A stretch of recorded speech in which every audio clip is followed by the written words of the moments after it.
So welcome back. We continue in chapter 4, which we just began last week. On the bottom, about 4 lines from the bottom of the original text, page 186. Acha inyan. You can see it on the corresponding English text, and I would just mention that perhaps we'll just jump straight into it because Alter Rebbe in last week's class left off with a few questions. And of course, we're not going to repeat all the questions, and it's a matter of, to enter in today's class, we're really beginning with the answers, so there's no reason really to give any type of introduction because all the questions are in last week's class, and as I mentioned time and again, namely for the newcomers, that it's a click away with wherever you're watching it. On the original website, there's always the advantage that you have the text in a way that it's easy to follow with the text. The text is in a separate scroll bar, easy to follow the class. And additionally, you have access to all the previous classes in Igeres HaTshuva, Sharich B'Emunah, and even Likutei Amarim, which we merited to learn and completed Likutei Amarim and Sharich B'Emunah. So you have all the classes lined up on the left side, and even Igeres HaTshuva, which we're studying now, so namely for the newcomers to get into it, to understand the message of the Alter Rebbe in Igeres HaTshuva, which really, to get a complete message, is starting from the very beginning of Igeres HaTshuva, which I would encourage those who want to hop on, at least to take some time to glimpse through the chapters, if it's via the text itself or the expanded way, which is through the classes, because known into the Alter Rebbe in all his works, not only in the and Tanya, but all his works, the Alter Rebbe was in a extraordinary organized writer, meaning to say when he wrote his Torah, it was extremely organized. We know this, even starting with Likutei Amarim, which is 53 chapters, the sequence of these chapters are extremely with incredible precision, and it's a build-up from one step to the other, one chapter to the other. And even though certain chapters, the Alter Rebbe begins a new idea, but to understand that very idea, you have to have an acquaintance in the previous messages of the Alter Rebbe to get the full picture. And it's by the Alter Rebbe definitely a notch above. That's what people write. People write. And we talk about the Torah writers and the Torah giants. Of course, they wrote their works with great precision and maximum precision. But with the Alter Rebbe, at least on the surface, is definitely a notch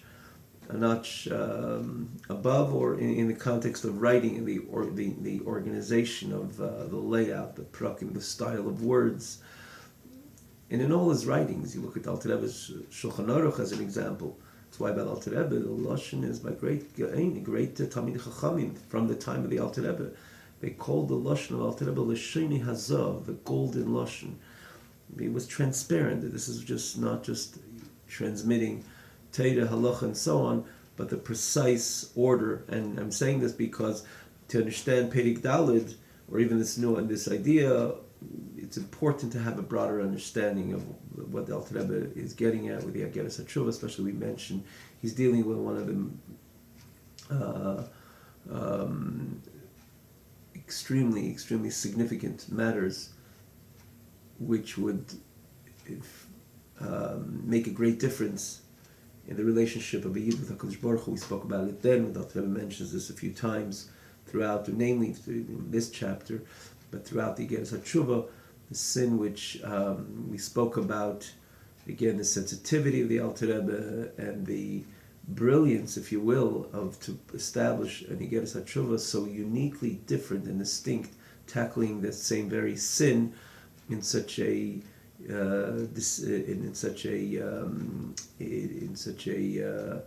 professional and organized and such precision and such a precise manner and layout and presentation. This is again attributed to the inimitable ways of the Alter Rebbe in his presenting Torah. So the works his works on Torah, his Torah, and so on. So it's important that we get the bigger picture, the broader picture of Again. Again, I'm saying this in brief, but we did speak about this in length of the Alter Rebbe's style in general, particularly when it comes to the Geras HaTshuva, how careful the Alter Rebbe was. On one hand, he was dealing with, and he is dealing with, something which is really could make or break, or make the grandest, literally the grandest difference in the relationship of Yid with HaKadosh Baruch Hu. And I'm using this stark expression because the Alter Rebbe himself says it in this Perek and in chapter Vav, in the 6th chapter. If you recall, Alter Rebbe writes that it's worse than any other levels and expressions of, or the sins and transgressions, violations of any levels of promiscuity. Ma'id, ma'id. And of course, this is something, by definition, as such, makes the greatest difference in the relationship of Yid with HaKadosh Baruch Hu. And in this chapter, the Alter Rebbe, goes straight for it, and he quotes this Zayar that tshuva doesn't even help for this sin, and we have to understand. And the Alter Rebbe says, there's no such thing. Everything. There's always tshuva helps for everything without any exclusion. What is that supposed to mean? How do you reconcile this with the Zayar? So he says, not tshuva tata, but tshuva ilah. And he starts asking these questions. Again, TanyaOnline.com. I don't know if we mentioned it. TanyaOnline.com is the website. TanyaOnline, one word.com, where you could find the questions that Alter Rebbe asked in Perek Daled. And now he starts with the answer, Acha'inin Yuvan. It'll be understood, this will be understood based on this which it says that Amai, the nation of HaKadosh Baruch Hu, is Chelik Havaya. It is part of HaKadosh Baruch Hu.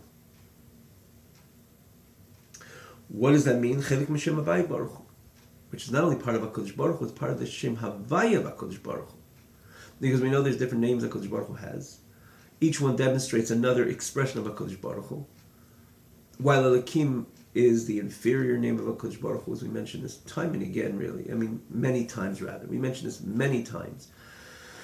Of course, named in Shayich B'Emunah, which the theme is the Shem Havaya, Shem Elokim. In the end, Hashem Hu Elokim. There it's all one, but on the surface, Elokim represents something which camouflages the emes Hashem. Hashem as Havaya, which from the perspective of Havaya, it's all transparent Elokus for that matter. And from the perspective of Shem Havaya, it makes it so clear there wouldn't be able to be any Eilam. Eilam, as the Gemara says, in Adam in Belashon Hel and Behested. Nothing would be able to conceal over the realities of HaKadosh Baruch Hu. How can it conceal when the infinite light of HaKadosh Baruch Hu is there and is present and is transparent and, in other words, overtly present? How could something of Hel and Behested come in the way? Impossible. When the infinite shines, there's nothing finite could stand in the way, and there's nothing more finite than Eilam in general, and first of all Eilam is. And Alter Rebbe makes it clear there couldn't have been any Eilam from the perspective of Shem Havaya. Not only through Shem Elokim, which by definition, this is what Elokim does, this is what Elokim establishes. A Hel and Vehester, Elokim is Begimatri HaTeva, has the same numerical value of nature. Again, it's one dimension of Elokim, but it's a dimension which demonstrates that concealment over the reality of HaKadosh Baruch Hu. Teva, nature, Mother Nature. There's no Mother Nature yet. It's Tivish HaKadosh Baruch Hu, but it's on its own. It's a concealment. Teva is Melashon Tubu v'Yamsuf. It drowns the real dynamics of Elokus in a way that you don't pay attention to the reality which stands behind Shem Elokim as well. But that's what Elokim does. Elokim is. And the Bereish is Bara Elokim, and they have to create a world which is Hel and Hester, which is about Hel and Hester, concealment of HaKadosh Baruch Hu.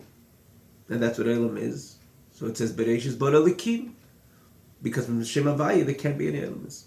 Which on the overall, again, this is the message generally of Shayich B'Emunah. In the end, Hashem Hu Elokim, like we said. But we do appreciate it's not just like a higher name, lower name. It's a different type of expression, diametrically opposite of each other.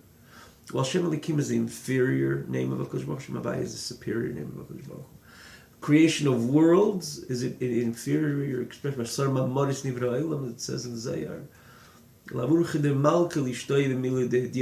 milah de it's inferior expressions of HaKadosh Baruch Hu. It's an expression rather of inferior. It's a demonstration. It demonstrates the inferior expressions of HaKadosh Baruch Hu. He said like someone just talks.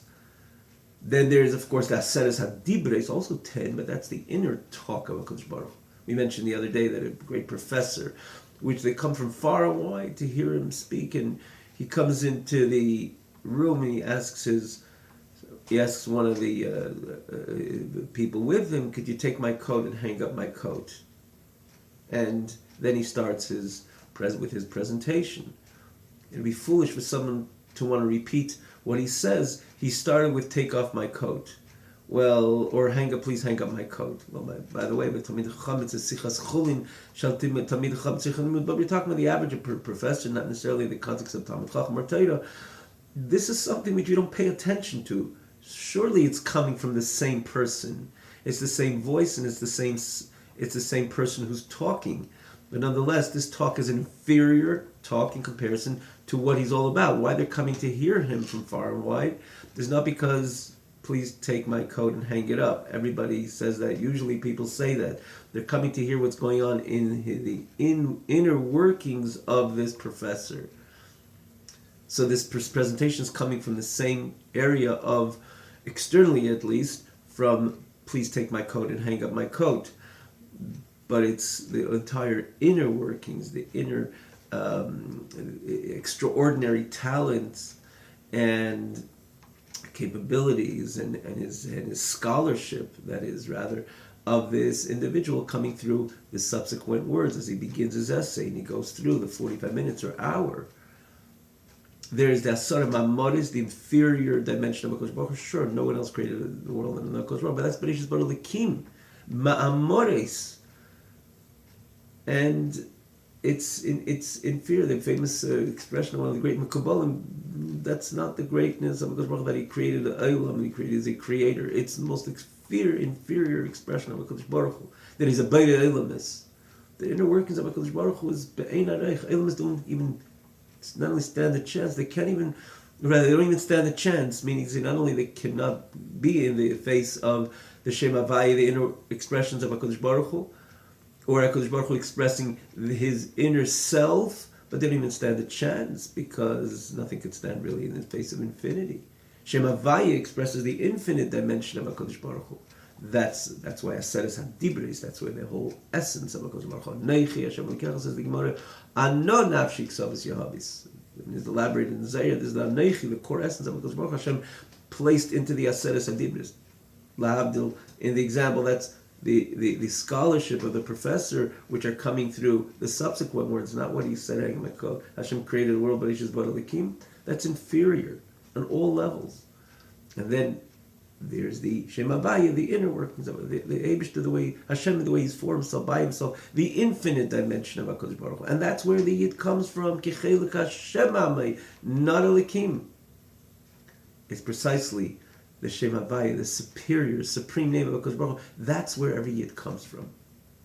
So to say the difference of creation and the Yid, there is no similarity at all, even though they're both emanations, they're both expressions, creations of HaKadosh Baruch Hu. But this comes from the external dimension of HaKadosh Baruch Hu, and this comes from the core of HaKadosh Baruch Hu, the infinite reality of HaKadosh Baruch Hu.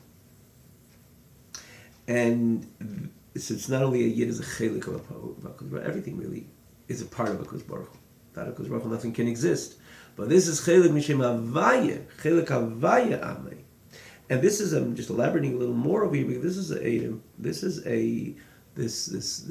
these opening words and the explanation of the Alter Rebbe of the stark difference of all of creations vis-a-vis the Yid is really the explanation, is the basis for the explanation of the Alter Rebbe, explaining these questions he has and giving over the overall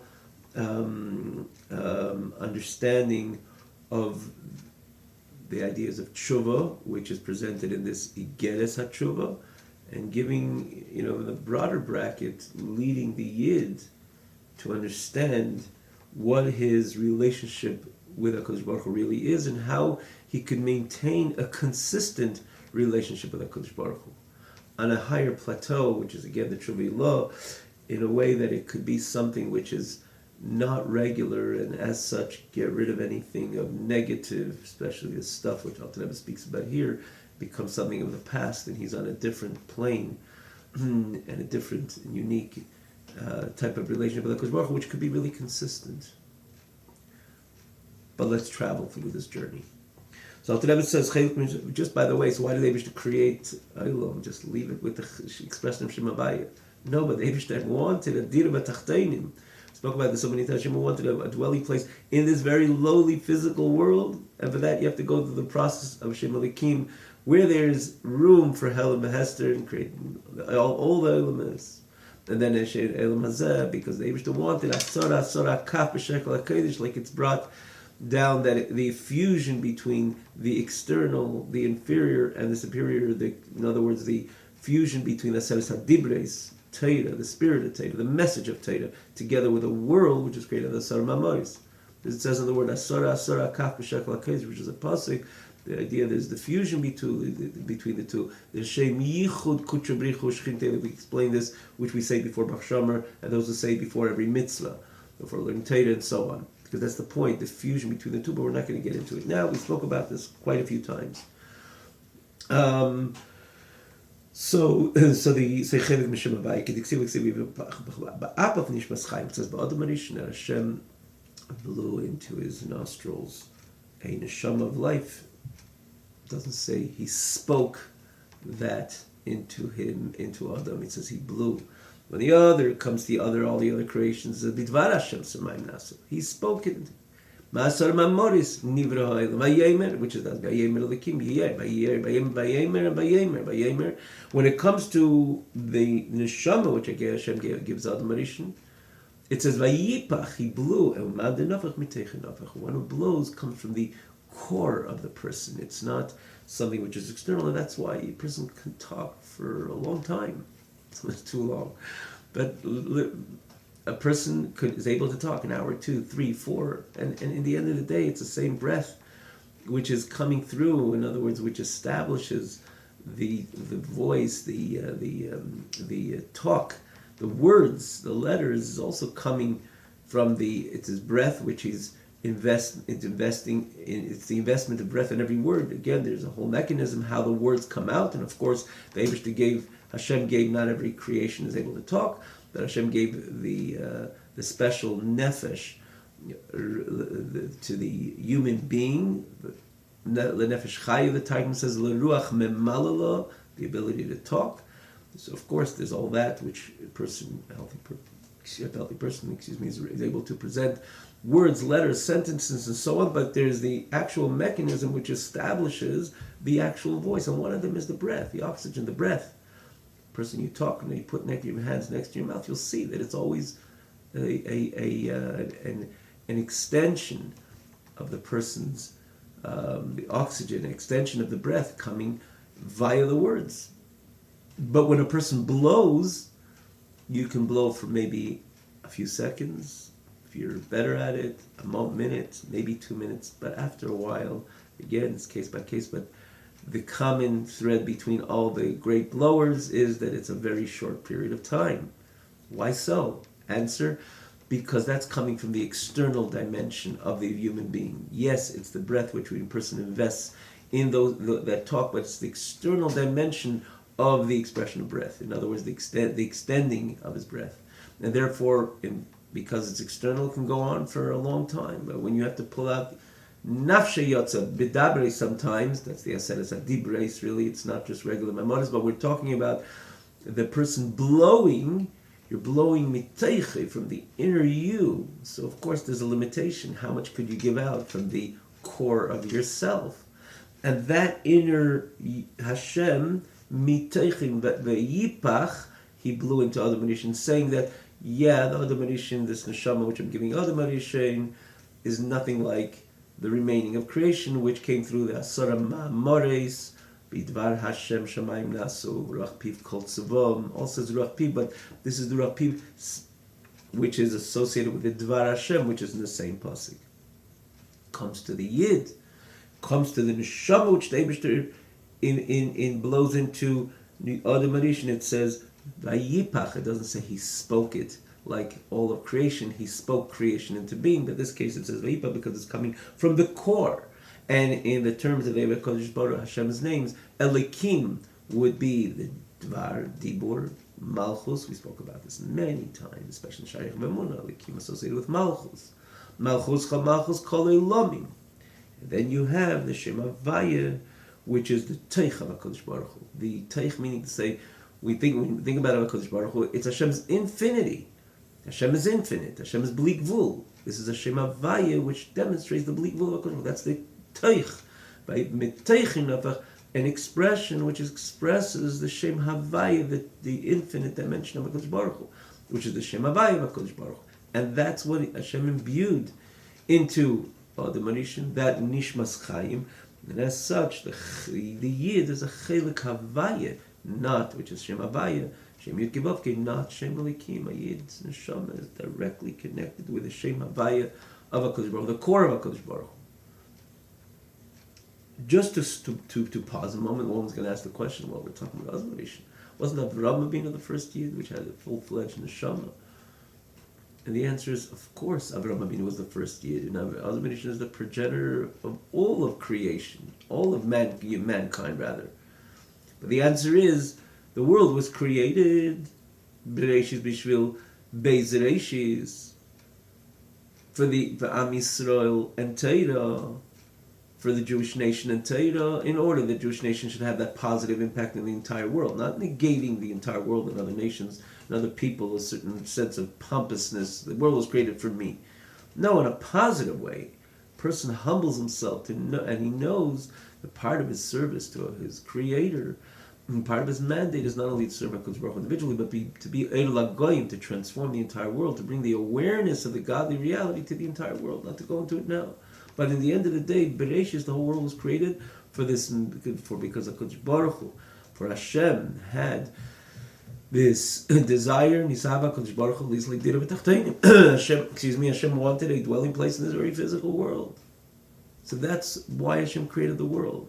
So when Adam Arishin, which is the first human being, there's the direct line of Adam Harishin as the first human being, and the progenitor of the people, the nation, which is going to bring this mandate into fruition, into reality, into actuality, and to make it real, to realize this mandate, is going to be Am Yisrael. So there's, of course, a direct line of Adam Arishin, which again, he was the first human being representing the nation as human beings, which are going to bring about this plan of HaKadosh Baruch Hu into fruition, into actuality. So Adam Arishin, that's why Adam Arishin had that kedusha. It says he was the great, the holiest. He was the Yitzir Kap of Shel HaKadosh Baruch Hu. He was the only one which was formed by HaKadosh Baruch Hu himself. And then on top of that, Vayipach Ba'apav Nishmas Chaim, it says, especially Adam Arishin before the Chet, it says there was no one like him in the sense of his sacredness, his sanctity, his level of kedusha. So when we say Vayipach Ba'apav Nishmas Chaim, of course Hashem is referring to the neshama, which would be default eventually by the yid. Chelik Havaya Amai. Of course, he's referring to Amai, though he's bringing a raya from a proof from Adam Arishin. Not a question based on this understandable,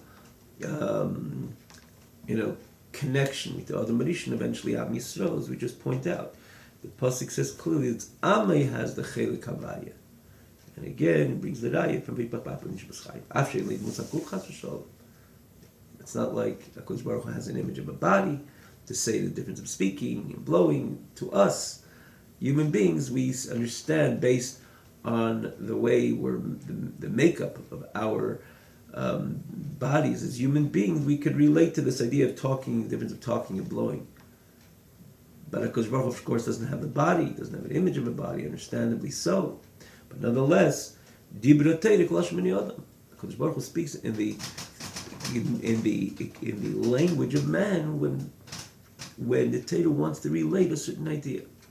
So it's not just, okay, I want to relate to something which is non-existent and not true because I don't have the rules and parameters that you have. No, to the contrary. I don't have those parameters, and therefore it doesn't exist exactly in the way that it unfolds by you, but what stands behind the matter is definitely so in the message that Torah wants to present and demonstrate and exhibit. Because we're talking about Torah, which is the Torah's emes, the truth. And Torah, the core of HaKadosh Baruch Hu, so it's not just, okay, I'm going to talk Lashon and Yadam, but it's not really, it's not the same. No, it is the same. The details are not the same, because HaKadosh Baruch Hu doesn't function like us human beings. But the message is right there, and this is the truth. And like in this very case, that Hashem wants to point out the difference of Shem Elikim Shem Havaya, if you will, just to keep it in the structure of Hashem's names and in the use of terms over here, Chelik Havaya Amay. But Hashem wants to tell us the difference between what He invested in the Yid, in the Yid's neshama, in comparison to what He invested in creation. And there is no comparison. We have to understand that we obtain a chelik of HaKadosh Baruch Hu, the chelik of Shem Havaya, that no other human being has. So in essence, Alter Rebbe told this to us already in the second chapter of Likutei Amarim. A click away, we elaborated on this then. Not Shaykh, because it's Tshuva Shaykh, the Likutei Amarim, the second chapter. But again, explaining this in the context of Tshuva, as we will see, Be'ezus Hashem, that the Yid has part of the core of HaKadosh Baruch Hu. And this is the message Torah wants to present via the using of this example and these terminologies and language of the difference of speech and thought, or speech rather and blowing, which is also machshava Yisrael Olu b'machshava, another idea of the closeness of thought to the nefesh. But the Rebbe speaks about it there in the beginning of the second chapter. Again, a click away, but it's the same message. But the Rebbe brings over here the difference of talking and blowing. So the Eibishter writes it in his Torah because he wants to tell us the message. The message is real. The detail how it unfolds, of course, Hashem doesn't have a body to say talking, blowing, and so on. It's something which is associated with our limitations because of the human dimension which exists, which part of the most limited part of the person is his body. In other words, the body is a mugbal by definition, which of course Hashem doesn't exist. But the message exists because we're talking about Torah relating this message. As the Torah continues, just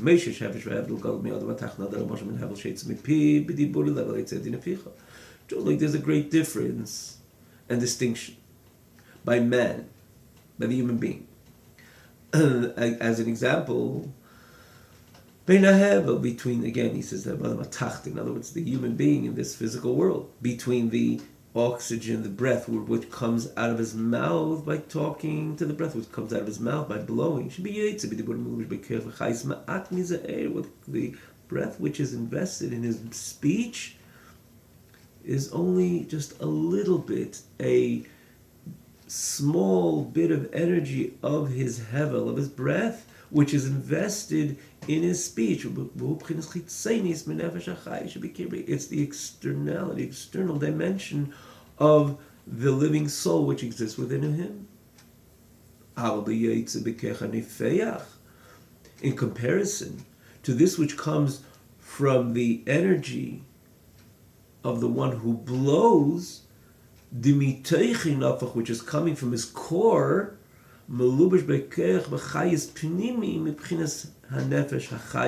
is invested an inner type of energy coming from his living soul.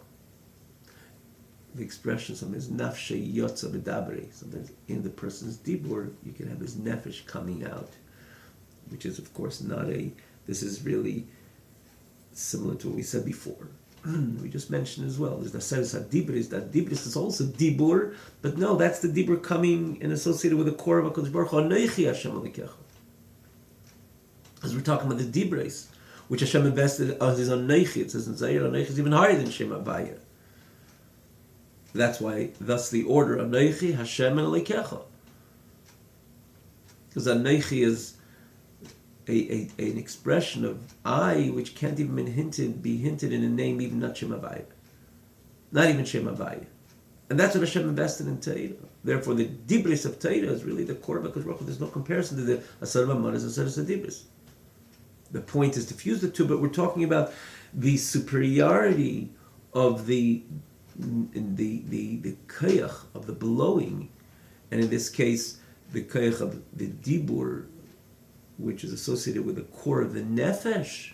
There's no comparison to this, the asar mamaris, in other words, by a human being lahabel of his regular talking, because the breath which is invested in his talking is just the external dimension of the nefesh. Sure, it's coming from the nefesh, but it's an external dimension of the nefesh.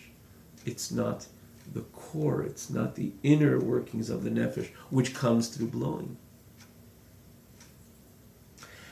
And this is what the Torah uses this wordage, these terminologies, these languages, to tell us, but not stop to tell us the way we can understand it, but beyond that. The separation of our understanding, our perception, to the way it is by HaKadosh Baruch Hu is, of course, infinitely distinct, infinitely different, because we're talking about HaKadosh Baruch Hu. But nonetheless, to appreciate, we can appreciate it one way or another, that there's a yesh, in other words, where it is, where it stands, this difference, this distinction, is in a different level, because we're talking about HaKadosh Baruch Hu. It's not just, okay, this is a metaphor for that, and of course the metaphor is inferior to the message, but here, the message is, which you're trying to convey is on a higher level than the metaphor, is just a metaphor to that, but when it comes to the message, in this case, HaKadosh Baruch Hu, of course, the difference is, like in Kate, is so the message is there, infinitely greater and deeper than just on our level the difference of a metaphor to any message. That's why he adds in Kates. But what is the message over here? The Yesh Hefesh Otzum Eilamayla. There is an enormous difference, an intense difference on high, being called between all the heavenly army. And between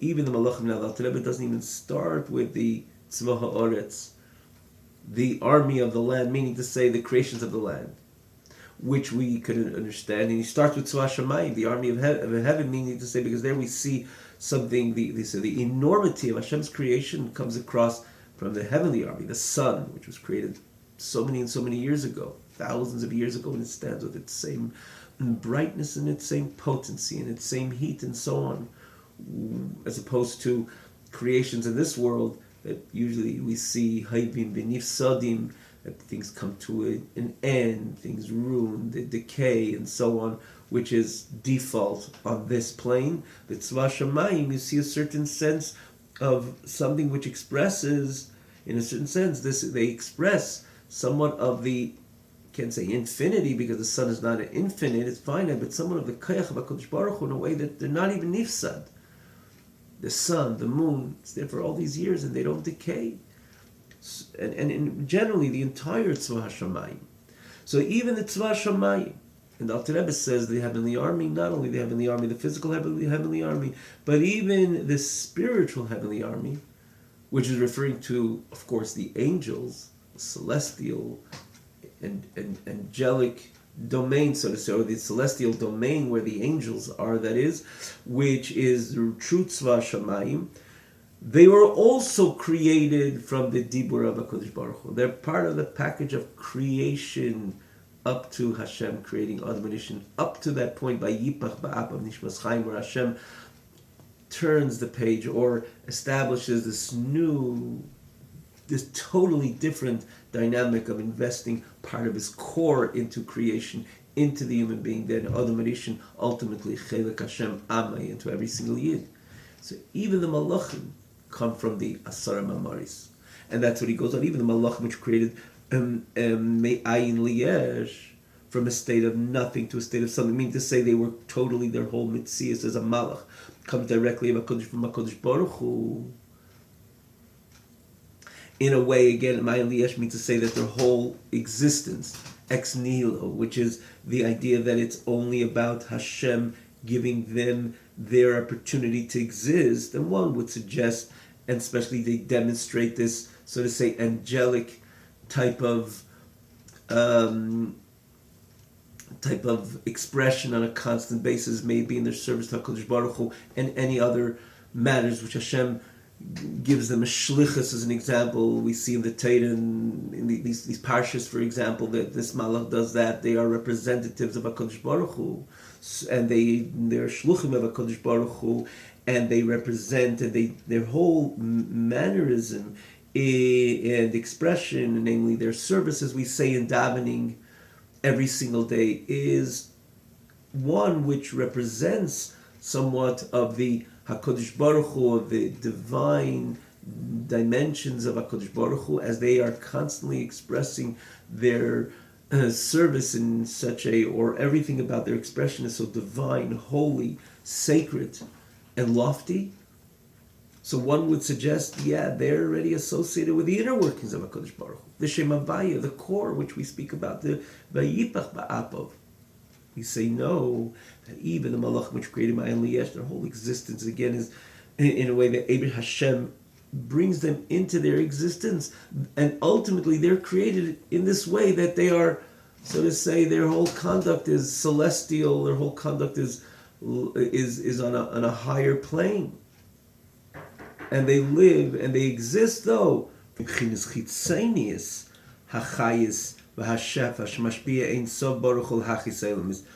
the externality of HaKadosh, the external dimension of the life and energy which HaKadosh Baruch Hu invests to vivify and vitalize Eilamis, lahachis ha'eilamis, to bring life and existence to Eilamis. This level is called the breath of Hashem's mouth. But again, not the breath associated with the Vayipach, the blowing coming from the inner core dimensions of Hashem, but it's coming from the level of breath associated with speech, talking, as we mentioned before, which is chitzenius in comparison to the pnimius hachayis, external in comparison to the inner energy coming from the Vayipach, from the blowing, which is coming from the core, from the pnimius, which, as he's going to say, is where the neshama comes from, the investment into the neshama. In this case, it's only Ruach Piv, like it says of Ruach Piv Kol Tzavam, that the entire army of Hashem, the heavenly army, but again, the heavenly army, the physical heavenly army, and the spiritual, the metaphysical heavenly army, which is the Malachim, they also come from the Ruach Piv. Bidvar Hashem Shamayim Nasu, from the speech of Hashem, heavens were created. Dvar Asar Mamoris, and this follows the Kol Tzavam, also come from Ruach Piv. Ruach Piv, Kol Tzavam, all the entire Tzvamayla, the heavenly army, on both levels, including Malachim. And Malachim is a bigger chidush because Malachim there, as we say by davening, in the Birchas Kishma we mentioned earlier, Kol Mahuvim, Gibayrim, Kedoshim, Eisim Be'emo V'Yirit Sein Kainim. They do. They're mighty. They're holy. They're pure.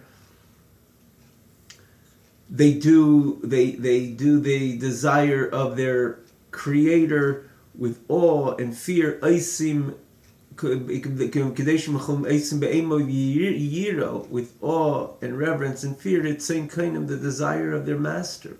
And then we go on and we say they serve Hashem with Abba V'Yira, as in the next part of that davening, a fervorous, passionate love to HaKadosh Baruch Hu, a fear and awe of HaKadosh Baruch Hu, and it's like we mentioned earlier, it's almost blemishless because they don't have a Yetzer Hara, which causes all the issues, including ego.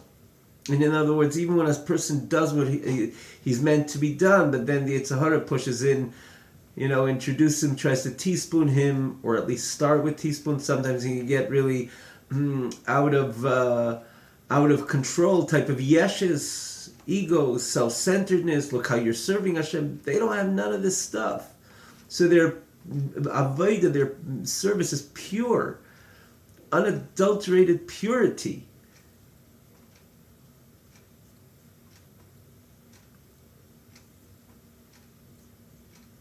Encompasses every part of their avodah. If it's their shlichus, their mandate, which they accept from HaKadosh Baruch Hu, as they're constantly malachim doing certain shlichus,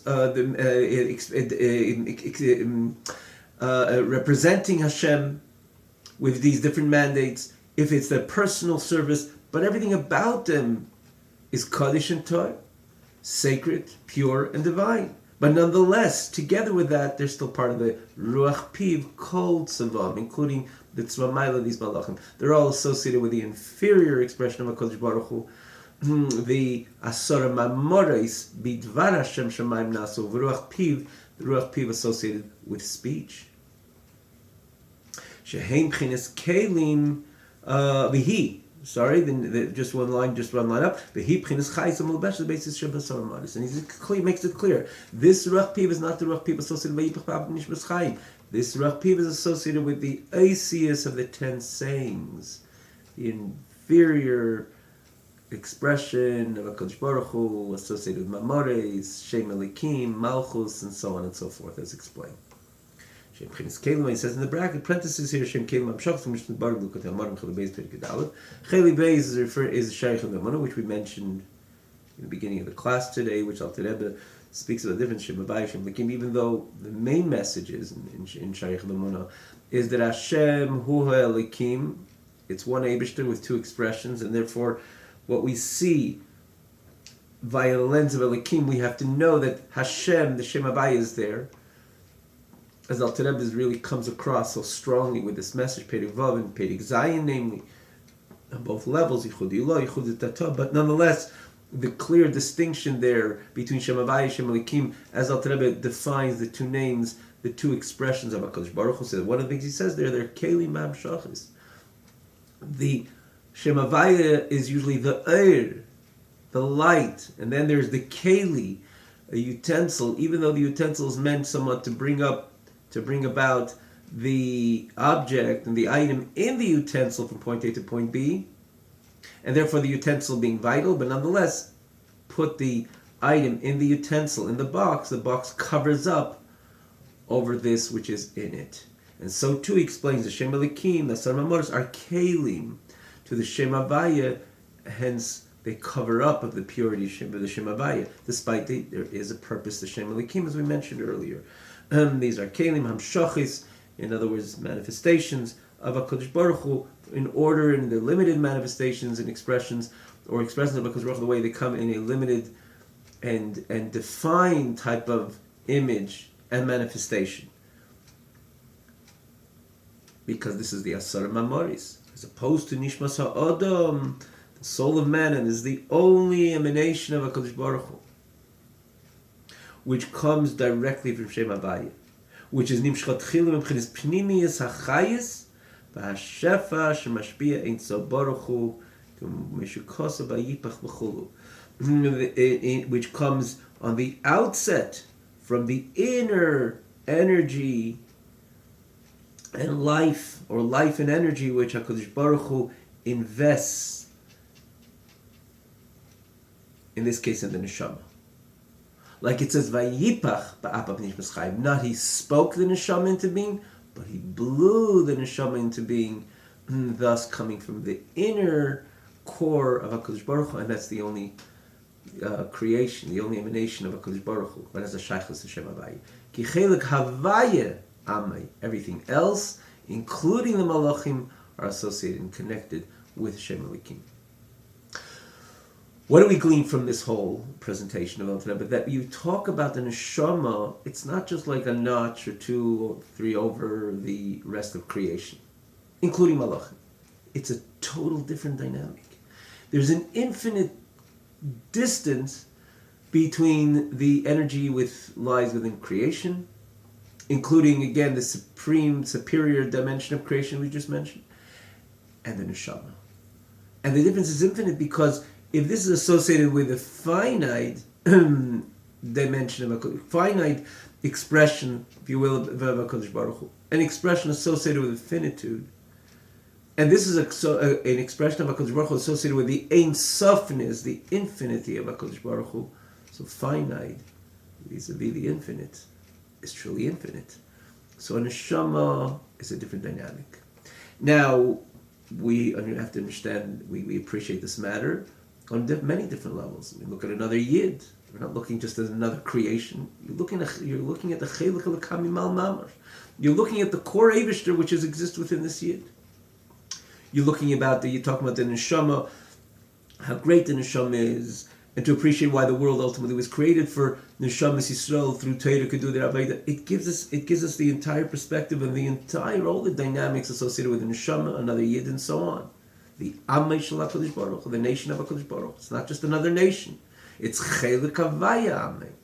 But in this context, Alter Rebbe is going to tell us basically, because where neshama comes from, to first of all appreciate what does it mean, blemishing, fragmenting the relationship with HaKadosh Baruch Hu via blemishing the neshama.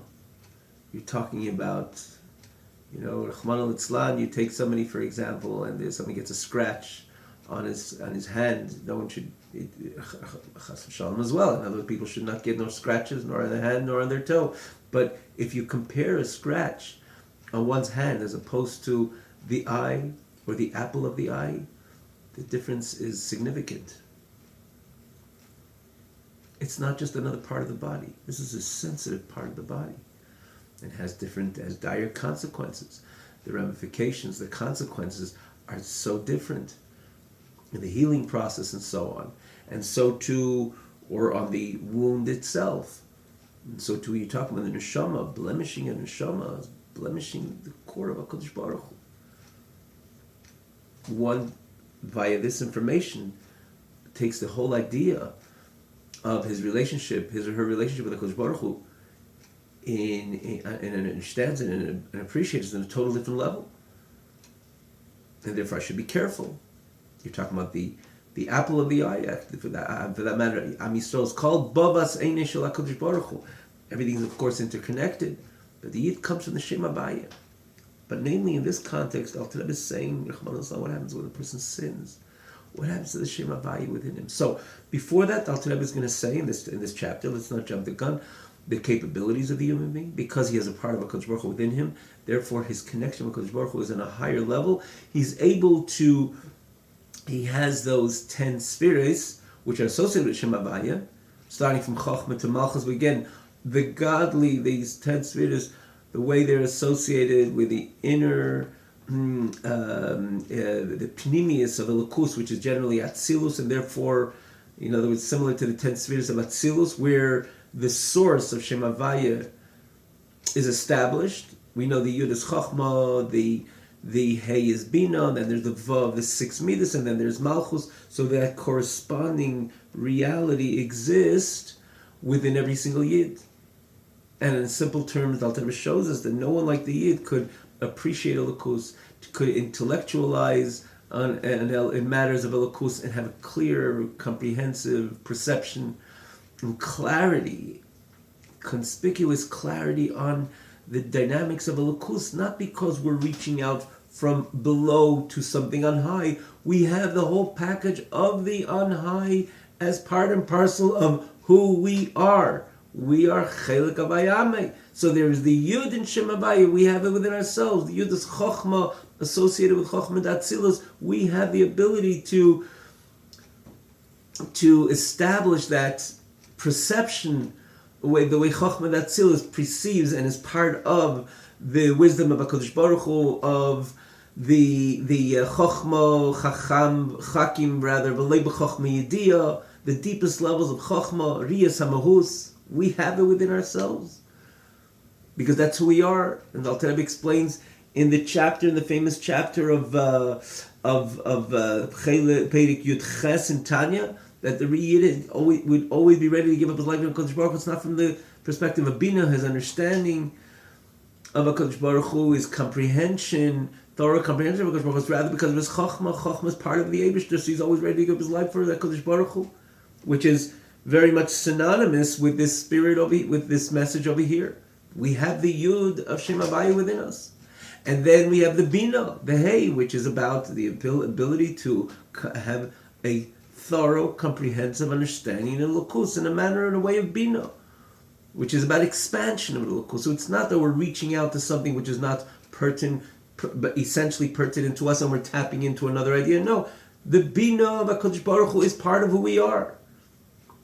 And so too, when a Yid has Ava V'Yira to HaKadosh Baruch Hu, it's not that he's going shopping for Ava V'Yira. The Ava V'Yira is part of his or her DNA. He has the Vav of Shem Havaya, which the Vav of Shem Havaya is the 6 meters of HaKadosh Baruch Hu, Chesed, Gvura, Tiferes, Netzach, Yisrael, Machzah, Chesed, and Gvura, for example, is Ava V'Yira, love and fear of HaKadosh Baruch Hu, as an example. And so to the other midas, because that's who he or she is. Chelek Havaya, the entire Shem Havaya. And so to the Malchus, the ability to execute all this, in other words, to bring it into fruition, into reality, in the Kabbalah Malchus Shamayim, accepting the Yoke of Hashem, which is also part of the DNA of the Yid. Melech, dignity, Malchus Shamayim, Oil Malchus Shamayim, and ultimately doing what we have to do and staying away from this we have to stay away from. This is the Yid. So that's the first thing that Tanya explains, going to explain in the end of this Perek, saying, wow, the makeup of the Yid is as such that this is the way he could execute the spirit of Shem Havaya in his day-to-day life. He's able to really intellectualize matters of a Elokus, because the Elokus, the Chochmah, the Bin is part of him. He's able to truly have a true Ava V'Yira to HaKadosh Baruch Hu, and so on and so forth. And the Alter Rebbe goes on, and he says, Rahman al-Islam, what happens when a person sins? Basically, he severs the tie, he severs the connection. As we're going to see, that's what he says, the hay falls away. And Tosh Tshuva, Tosh of hay, bringing the hay back. On the level of Tshuva Tata, on the level of Tshuva Ilah. But again, we will, Be'ez Hashem, look forward, going through again this journey together, Be'ez Hashem, until we'll have that overall image, picture, what the Alter Rebbe is trying to present to us in the context of tshuva, explaining all these questions, answering all these questions, and giving us the clarity we need, the insight and clarity in order to maintain a healthy relationship with the Master of the world, HaKadosh Baruch Hu B'Chvei De'Atzmi. Have a wonderful night.